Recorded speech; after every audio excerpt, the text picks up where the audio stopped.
بسم اللہ الرحمن الرحیم۔ جسٹس فار آل چینل کی جانب سے السلام علیکم۔ امید ہے کہ آپ سارے لوگ خیریت سے ہوں گے۔ آج جس موضوع پہ ہم بات کریں گے وہ ہے بیل۔ بیل کیا ہوتی ہے؟ سب سے پہلے ہم اس پہ بات کریں گے، اور بیل کدھر سے لی جائے گی اور کس قانون کے تحت لی جائے گی، پھر ہم اس پر بھی بات کریں گے۔ سب سے پہلے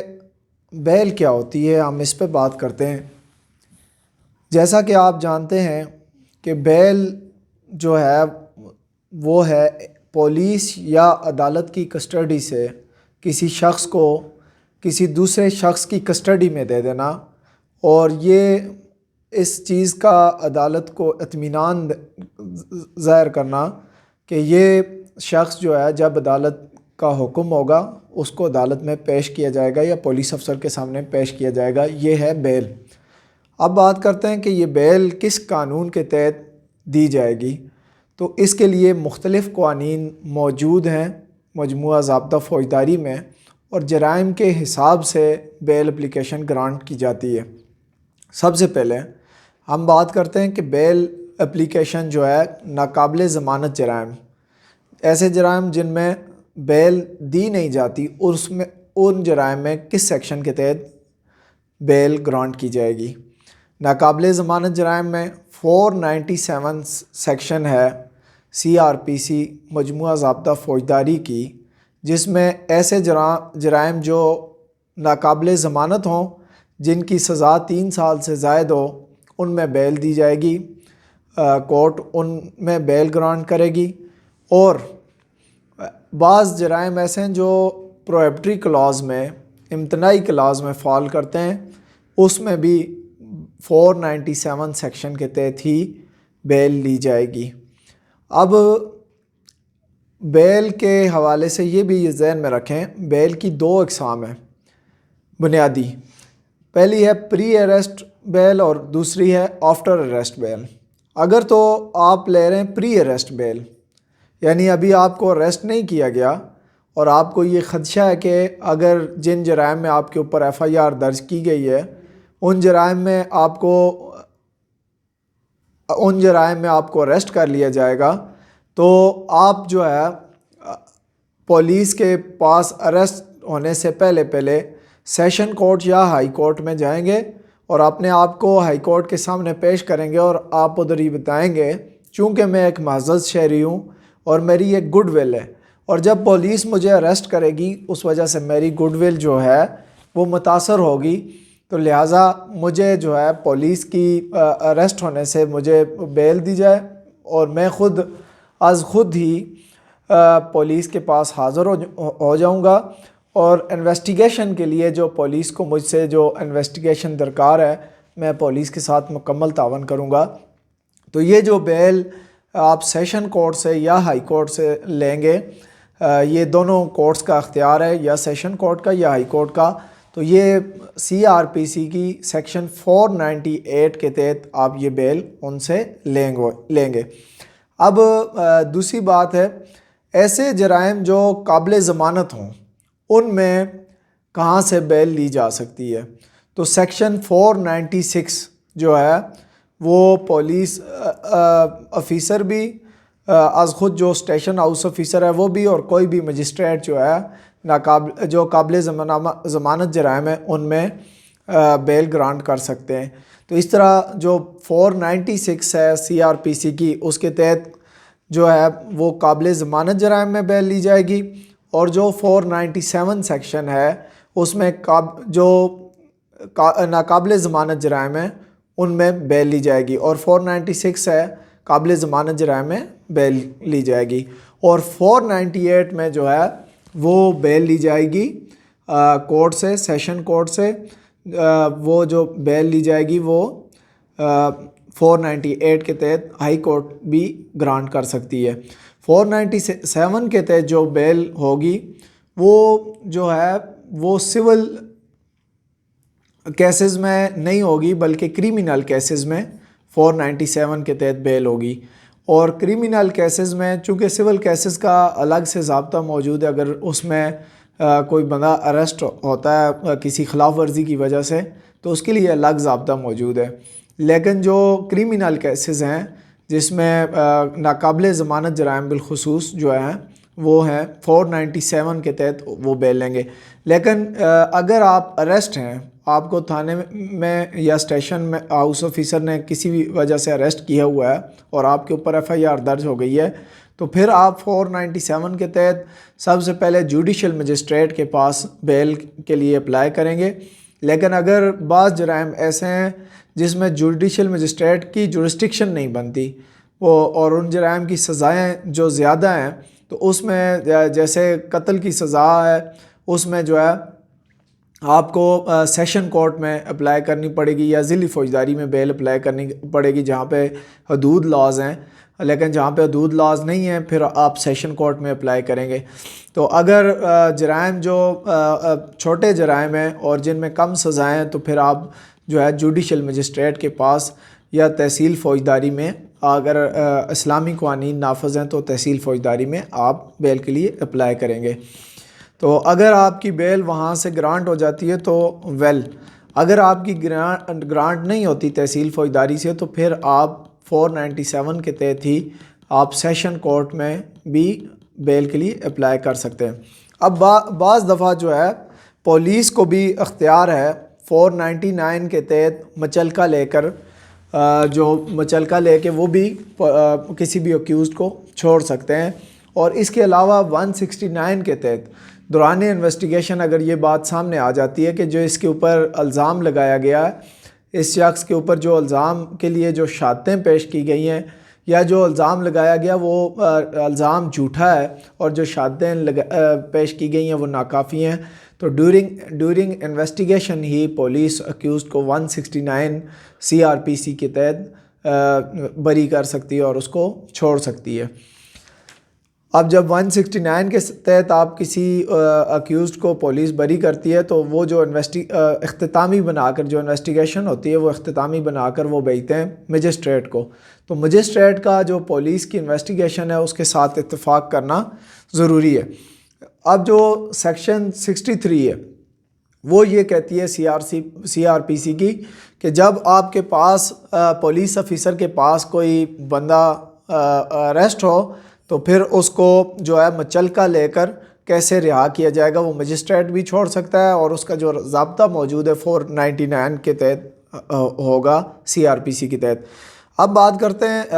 ہم مجموعہ ضابطہ پولیس جو ہے اس کی بھی کچھ سیکشنز ہیں جس کے تحت پولیس کو یہ اختیار ہے کہ وہ خود بھی مچلکا لے کر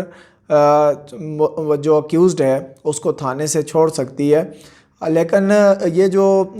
اس کو اختیار دیا گیا,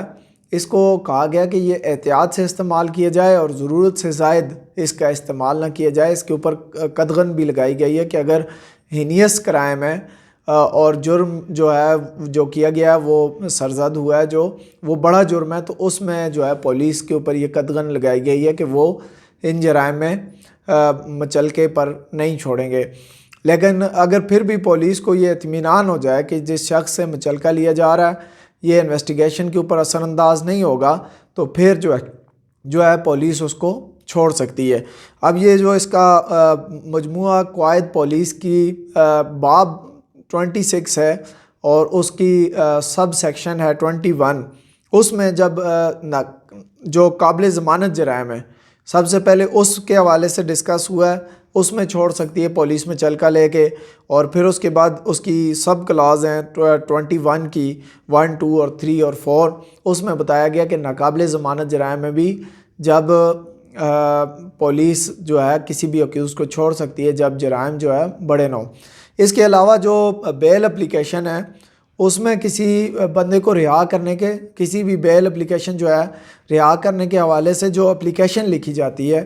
سب سے پہلے لکھا جاتا ہے کہ اوپر کون سی کورٹ ہے جس میں آپ اپنی بیل اپلیکیشن دائر کر رہے ہیں. اس میں آپ لکھیں گے بیفور دا ہانریبل کورٹ جو بھی جس کا اس کا نام لکھیں گے, جیسے before the high court of Azad Jammu Kashmir آپ لکھ دیتے ہیں, ٹھیک ہے, بیفور دا سیشن جج لکھ دیتے ہیں, ٹھیک ہے, جو بھی کورٹ ہے جس میں آپ نے before the judicial magistrate court number 1 2 3 4 جو بھی کورٹ ہے آپ اس کو لکھیں گے، اور جو آپ کا سٹی کا نیم ہے اس کورٹ کے آگے وہ لکھ دیں گے۔ اس کے بعد جو ہے جو اکیوزڈ ہیں ان کے نام لکھے جائیں گے، اور اکیوزڈ کے بعد ورسز جو ہے اس میں اسٹیشن ہاؤس آفیسر کو رکھا جائے گا، اور اسٹیشن ہاؤس آفیسر کے نام سے اس کو ورسز کر کے یہ اپلیکیشن لکھی جائے گی۔ اگر یہ تو اس کے ریئل رسپونڈنٹ ہوں گے، اگر کوئی اس میں آپ پرفارمر رسپونڈنٹ رکھنا چاہیں تو وہ بھی آپ رکھ سکتے ہیں۔ فار ایگزامپل اگر کوئی اس میں کمپلیننٹ ہے تو اس کو آپ پرفارمر رسپونڈنٹ میں رکھ سکتے ہیں، لیکن اس کی موسٹلی ضرورت نہیں ہوتی، اس کی ضرورت نہیں ہوتی۔ اگر پرفارمر رسپونڈنٹ خود آنا چاہے، جو کمپلیننٹ ہے کسی ٹائم خود بھی آ کے وکالت نامہ دے کے وہ شامل ہو سکتا ہے۔ اب اس کے بعد جو آپ کا اپلیکیشن آپ کس سیکشن کے تحت دائر کر رہے ہیں آپ وہ لکھیں گے، اپلیکیشن انڈر سیکشن 497، ٹھیک ہے، CRPC جو ہے وہ لکھیں گے، اور اس کے بعد آپ لکھیں گے آپ جو FIR نمبر ہے وہ آپ لکھیں گے، اس میں جن جرائم میں آپ کے اوپر FIR درج کی گئی ہے وہ لکھیں گے، پھر آپ تھانے کا نام لکھیں گے، وہ لکھ کے آپ جو ہے وہ دائر کر دیں گے، ٹھیک ہے۔ اس کے بعد آپ فیکٹ لکھیں گے، آپ اس کے بعد اس بیل اپلیکیشن میں اپنے فیکٹ سارے لکھیں گے۔ That the petitioner is a innocent ہے، ٹھیک ہے، that the petitioner is a first class state subject holder of the state, ٹھیک ہے، اس کی جو معاشرتی حیثیت اور مقام ہے وہ سارا لکھیں گے، اور پھر وہ آپ لکھیں گے کہ پولیس نے اس کو بے گناہ جو ہے وہ کر رکھا ہے، اپنی حراست میں لے رکھا ہے۔ اگر حراست میں نہیں لیا 498 کے تحت لے رہے ہیں تو آپ کہیں گے کہ پولیس گرفتار کرنا چاہتی ہے، تو لہٰذا ہم خود جو ہے پولیس ایجنسی کے ساتھ مکمل تعاون کرنے کے لیے تیار ہیں، ہمیں جو ہے پولیس کی حراست سے رہائی دی جائے۔ اگر آپ قید میں، اگر قید میں نہیں ہے تو پھر آپ کہہ سکتے ہیں کہ ہمیں حراست میں نہ دیا جائے، ہم خود انویسٹیگیشن ایجنسی کے پاس حاضر ہوں گے۔ اور آخر میں آپ لکھیں گے ادر لیگل آرگومنٹ، آپ جو ہے ایٹ دا ٹائم آف جو ہے آرگومنٹ کریں گے وہ آپ اس میں لکھ دیں گے۔ اور اگر کوئی قانونی حوالہ جات آپ سمجھتے ہیں آپ کی جو بیل اپلیکیشن ہے وہ فردر انکوائری میں فال کرتی ہے، اگر جو FIR کا اندراج کیا گیا اس میں کسی قسم کی تاخیر موجود ہے، یا کسی بھی حوالے سے آپ یہ سمجھتے ہیں کہ کوئی شک و شبہ بینیفٹ آف ڈاؤٹ لینا چاہ رہے ہیں، تو آپ اس کو بھی اس اپنی بیل اپلیکیشن کا حصہ بنا سکتے ہیں اگر بنانا چاہیں۔ اگر نہیں بنانا چاہتے تو آپ at the time of argument ان چیزوں کو عدالت کے سامنے لا سکتے ہیں۔ اور آخر میں آپ کیا کریں گے، اپنی پریئر کلاز لکھیں گے، اور پھر عدالت دیکھے گی کہ آپ کو بیل گرانٹ کرنے کے لیے ریزنیبل گراؤنڈ اگر موجود ہے تو آپ کو عدالت جو ہے شورٹی بانڈ لے کے سیکشن 499 کے تحت آپ کو شورٹی بانڈ لے کے آپ کو رہا کر سکتی ہے بیل کے اوپر۔ اور اس طرح ایک شخص سے عدالت یہ گارنٹی لیتی ہے کہ آپ اس کو ہر ڈیٹ کے اوپر پیش کریں گے، اور اگر آپ اس کو پیش نہیں کریں گے جو عدالت تاریخ مقرر کرتی ہے اس کے اوپر، تو اس کے بدلے میں عدالت وہ کچھ اماؤنٹ رکھتی ہے کہ اگر آپ وہ نہیں کرتے تو آپ کو اتنی اماؤنٹ پے کرنی پڑے گی۔ تو یہ ہماری جو تھی۔ اس کے علاوہ کچھ صورتوں میں اگر خواتین ہیں تو ان کو پریفریبلی جو ہے ان کو بیل گرانٹ کی جاتی ہے۔ اگر بچے ہیں جن کی عمر جو ابھی بالغ نہیں ہوئے اور ان کو بھی بیل گرانٹ کی جاتی ہے۔ اس کے علاوہ کوئی بزرگ لوگ ہیں ان کو بھی بیل فوری طور پر کی جاتی ہے۔ اور بعض جرائم اگر آپ کو 1 سال سے اوپر ہو گیا ہے اور آپ کو جو ہے قید میں رکھا گیا ہے تو اس صورت میں بھی آپ کو بیل گرانٹ کی جا سکتی ہے، اور انویسٹیگیشن کا ٹائم بہت لمبا ہو گیا ہے تو ان صورتوں میں بھی آپ کو بیل گرانٹ کی جاتی ہے۔ یاد رکھیں کہ کسی بھی ملزم کو جو ہے وہ قید میں نہیں رکھنا چاہیے، اس وجہ سے کہ کوشش یہ کرنی چاہیے کہ اس کو بیل گرانٹ کی جائے اگر وہ انویسٹیگیشن کے اوپر اثر انداز نہیں ہوتا۔ اور اگر آپ اس کو بطور سزا جو ہے اس کی بیل کو ریجیکٹ نہیں کر سکتے، چونکہ سزا اور جزا کا معاملہ جو ہے وہ انویسٹیگیشن ہونے کے بعد آپ کی جو ایویڈنس ہے وہ کمپلیٹ ہونے کے بعد کورٹ دیکھتی ہے کہ اگر سفیشینٹ ایویڈنس موجود ہو تو پھر آپ کو سزا دی جاتی ہے. اس کے بعد پھر آپ کو جو آپ کی سزا کا وقت ہوتا ہے وہ آپ کو جیل میں جا کر مکمل کرنا ہوتا ہے. لیکن اس سے پہلے آپ کسی بھی شخص کو بلا وجہ جو ہے قید میں نہیں رکھ سکتے جب تک اس کے اوپر جو الزام لگایا گیا ہے وہ پروو نہ ہو جائے. تو اس لیے کورٹس جو ہے موسٹلی جو ہے بیل گرانٹ کر دیتی ہیں تاکہ بلا وجہ لوگوں کو پریشانی اور دقت سے اور ایک جھوٹے الزام کی وجہ سے پریشان نہ ہونا پڑے, تو بیل گرانٹ کی جاتی ہے. تو یہ آج کا جو ہمارا چیپٹر تھا بیل کے حوالے سے, ہم نے اس پر کچھ گفتگو کی ہے. تو آپ سارے حضرات کا بہت شکریہ. Thank you very much.